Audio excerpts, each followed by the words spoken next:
Para sa mga balitang napapanahon, narito ang bagong San Pablo News Updates. Ugnayang NBG inihatid sa Barangay Santiago II, Bautista, San Isidro at Atisan.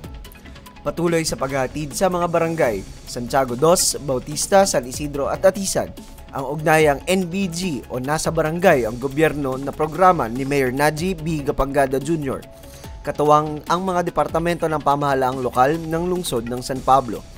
Layunin nito na ihatid sa mga barangay ang mga serbisyo ng pamahalaan gaya ng serbisyong medikal at pangkalusugan, serbisyong legal at dokumentaryo, serbisyong pangkaligtasan at kapaligiran, serbisyong pang-livelihood at panlipunan, serbisyong pang-edukasyon at kabataan, at serbisyong pampamayanan at iba pang mga serbisyo. Ang masasabi ko po sa panunungkulan ngayon ni Mayor Najib Gapangada, napakaganda po. Sana po ay pagpatuloy niya kanyang panunungkulan na maganda sa mga tao. At sa ngayon po, mag-uumpisa po siya ng parang paglilingkuran dito sa amin sa mga senior. Kaya puso po kami nagpapasalamat sa kanya mga ginagawa ngayon at sa gagawin pa niya sa habang panahon na sinanunungkulan. Sino ba nanay? Pakilala po kayo. Ako si Emily Javier. Okay. Ilang taon po tayo? 63.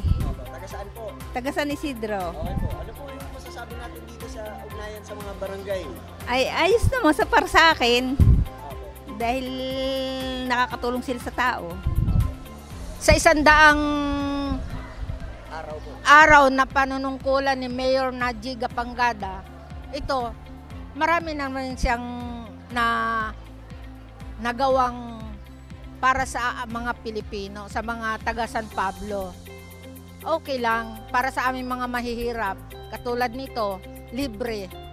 Yan ang aming inaasahan, ang libre ang gamot, libre lahat kahit sa mga agriculture. Nakakatulong sa aming mga mahihirap. At malaking bagay kami kasi wala kaming pera eh. Ang amin lang inaasahan yun laging libre.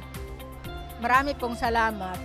Masasabi ko po dito sa programa na binigay po natin na mahal po nating mayor ay maganda po para po sa amin na kabataan po na nasa kolehiyo na may posibilidad na makakuha po ng scholarship po dahil po sa kanya. And yung para naman po yung masasabi ko po na about po sa 100 days sa pag-upo natin na mahal na mayor natin is napakaganda, lalo't na po ngayon po nakikita ko po sa social media yung about sa lake is parang mabibigyan ng kahalagahan na mapaayos at mabigyan ng pasyalan, lalo't na pagkatapos po ng pag-aaral, mabibigyan po ng kapayapaan ng mga estudyante na makapag-isip-isip o makapag-pasyal, lalo't na po nakaka-stress po sa kolehiyo.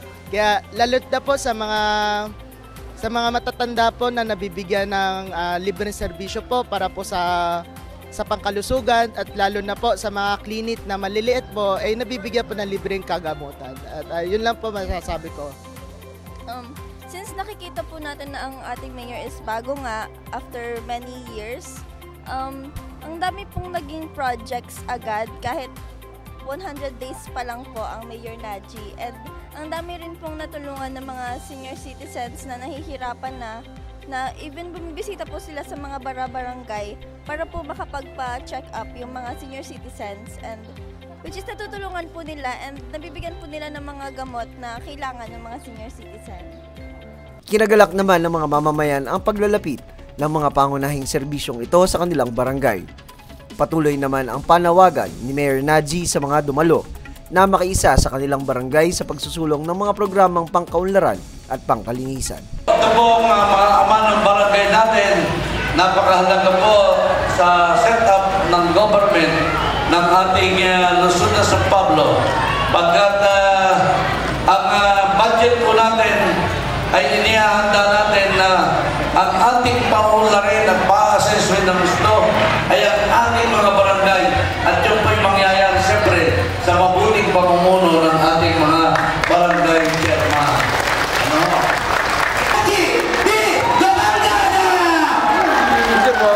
Ang ating nakakasama, ang ating nalalapitan, ang ating Mayor Najib Gapangada. Para sa bagong San Pablo News Updates, ito si Nixon Jonglay mula sa City Information Office.